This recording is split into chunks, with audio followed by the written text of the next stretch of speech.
So your friend asked you to watch Avengers Endgame, the culmination of 10 years, 20 films, and over 40 characters in an unprecedented theatrical experiment. But Andy, my movie tastes are too refined to enjoy the conflict of normal people acquiring incredible power and the responsibility that comes along with it. Not to mention I haven't seen any of the other movies. Listen, that first part's on you, maybe need to relax a little bit more, but I can help with the latter. So we're going to bust through them as fast as we can. It's a lot of cover, so we're going to go through each film in order to give you the characters, plot points, and relationships you might need to know. Let's hit it. Iron Man. Tony Stark is a genius inventor and engineer who inherited his family's tech empire, including an expansive defense contracting division. But when Tony is kidnapped and sees how damaging his weapons really are, he pledges himself to create a weapon used for good and invents a suit that helps him become Iron Man. He fully admits it. Look, right here. I am Iron Man. That's so cool. Now he's super cool and he hangs out with his bodyguard and best buddy Happy and his secretary/girlfriend Pepper Potts. It's okay, it was 2012. He's approached by Nick Fury, who's the head of a secret government division called S.H.I.E.L.D., and he tells him that he'd like to talk to him about the Avengers Initiative. The Incredible Hulk. Bruce Banner had an accident with gamma radiation. Now he turns into a big green guy when he's angry and he breaks shit. Not much more on this one. Watch the Ang Lee one for a really trippy time. Iron Man 2. Tony is the talk of the town and Iron Man is hot.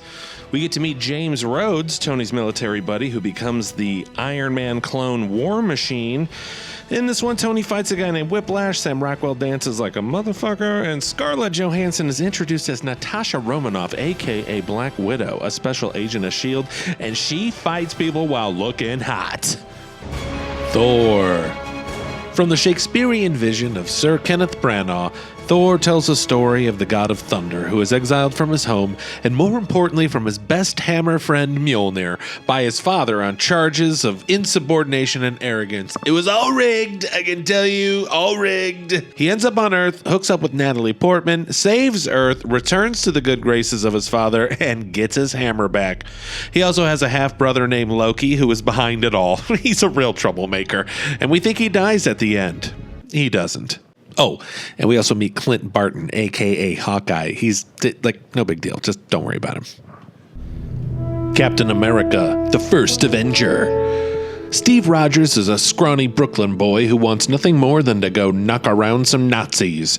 And while he's small in stature, the size of his heart and resolve are not overlooked. I can do this all day. And he's chosen to be the recipient of a secret super soldier serum that will turn him into Captain America. He falls in love with Peggy Carter, witnesses his best friend Bucky Barnes fall to his death, fights the Red Skull, I can do this all day. and in the end he plunges a doomsday weapon called the Tesseract along with himself into the frigid Arctic waters. Luckily for him, they found him and thawed him out several years later, right in time for the Avengers. Loki is back, and using a powerful staff given to him by a mysterious figure, it's really Thanos. He opens a portal over New York City, ushering in an alien invasion.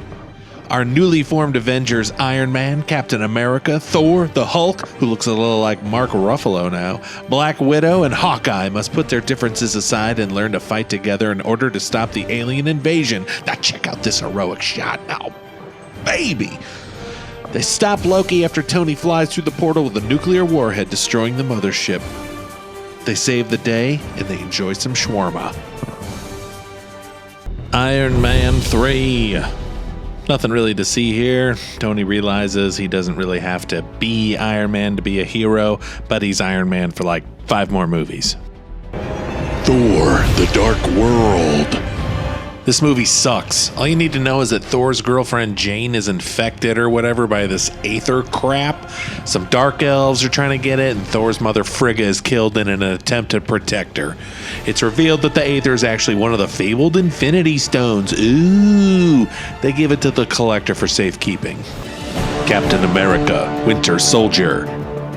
Steve Rogers is working full-time at S.H.I.E.L.D., meeting new people like Sam Wilson and trying to catch up on all the time that he's lost. At work, he's helping Nick Fury take down bad guys all over the world. But when an attempt is taken on Nick Fury's life, everything Steve thought he knew is about to change. It's uncovered that S.H.I.E.L.D. has been compromised by the evil organization Hydra, who's been working in the shadows since the Second World War. His girlfriend is like 90-something because she wasn't frozen in ice. And as if things couldn't get worse, it's revealed that his presumed dead best buddy Bucky Barnes is still alive, coincidentally also frozen until now, and has been brainwashed into the efficient killing machine known as the Winter Soldier.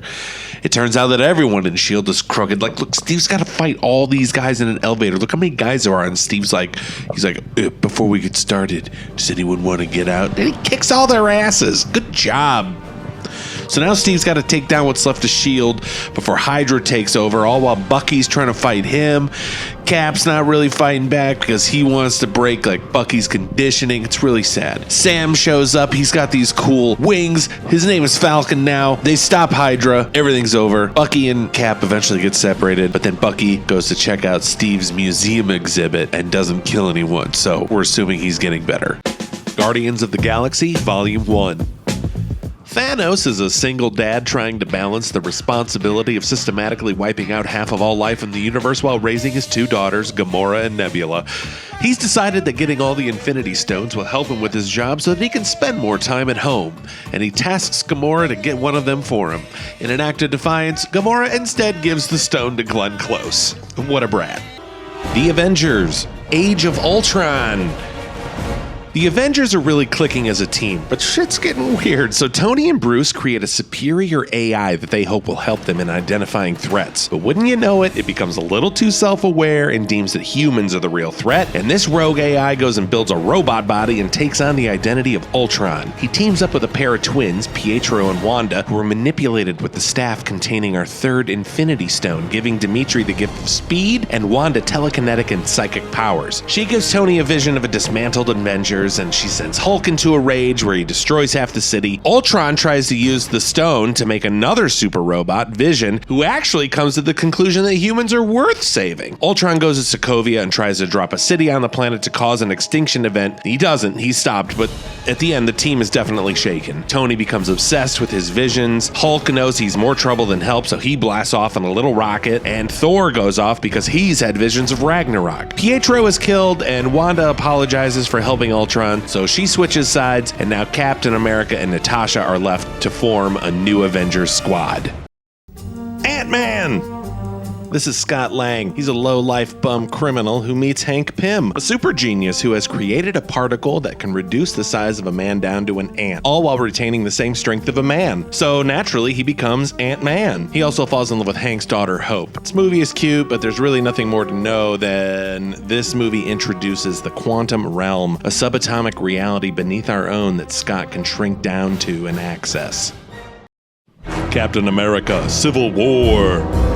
Okay, this is all the beef right here. This sets up the dynamics for nearly the whole thing. Let's try and keep up. After the assault on Sokovia, the United States joined several other nations, requiring those with superpowers to register themselves and require clearance from a governing body. Racked with guilt, Tony's in favor of the idea, but Steve is resistant, not wanting to answer to a committee when it comes to who needs saving. So there's tension there, not to mention, someone activated Bucky into a killing machine again, and his first bit of business is killing the King of Wakanda. Bad news, as the King's son T'Challa dons the persona of the Black Panther, protector of Wakanda. As T'Challa pursues Bucky, Steve knows he's being manipulated and tries to save Bucky from his grasp. The government tasks Tony to bring in Steve for harboring Bucky. Lines are drawn, and two factions of former friends face off in an epic battle. Spider-Man is there, Ant-Man gets huge, and in the melee, Rhodey is injured. Tony pursues Steve. They slap each other around a little bit. Steve gets out his cool catchphrase. I could do this all day. Bucky joins in, and they have a nice little threesome. Okay, so this is probably the best time to fill in some of the personality gaps that have trickled in through the movies. I should have covered them earlier, but it really didn't hit me until I got to this point how much there was to unpack. Okay, so we go back to where Steve Rogers was becoming Captain America. One of the lead scientists in the program was a brilliant engineer, inventor, and founder of Stark Industries, Howard Stark. He's the guy who made Steve's shield. Tony felt neglected from his father, who focused on his company, adding in resentment with how fondly his father spoke of Steve Rogers. But before Tony could reconcile things with his dad, he and Tony's mother are murdered in cold blood. And here we are as things boil over when Tony discovers that Bucky Barnes was the one who murdered his parents those many years ago, and that Steve knew the truth. Tony is left helpless while Steve, Bucky, Natasha, and Sam go underground, enemies of the state. Doctor Strange. Stephen Strange is once a skilled surgeon, but after an automobile accident cripples his hands, he desperately seeks out the ways of the mystic arts for help. There, at Kamartaj, he meets the Ancient One, and she is the leader of a bunch of sorcerers that fight with magic. He's a quick learner, and soon Strange becomes the protector of the Eye of Agamotto, a relic that can manipulate time that also contains another Infinity Stone. Guardians of the Galaxy, Volume 2. You know what? There's nothing in this movie. I'm not even wasting time with background music. Let's move on to the next one. Spider-Man Homecoming. Listen, we're not going to really rehash Spider-Man here. All you really need to know is that Tony Stark is kind of like taking over the father figure for Peter Parker. He looks up to him. Tony helps him out. It's a very cute relationship. Thor Ragnarok. All right, we're almost done. Let's knock some of these out. Okay, Thor finds himself on the planet of Sakaar, where the Hulk has been hiding out, fighting as a gladiator. He turns back into Banner, and the two, along with Valkyrie and also a reformed Loki, go back to Asgard and escape it right before it blows up. Black Panther. Guess what? Nothing on this one either. Next! Avengers Infinity War.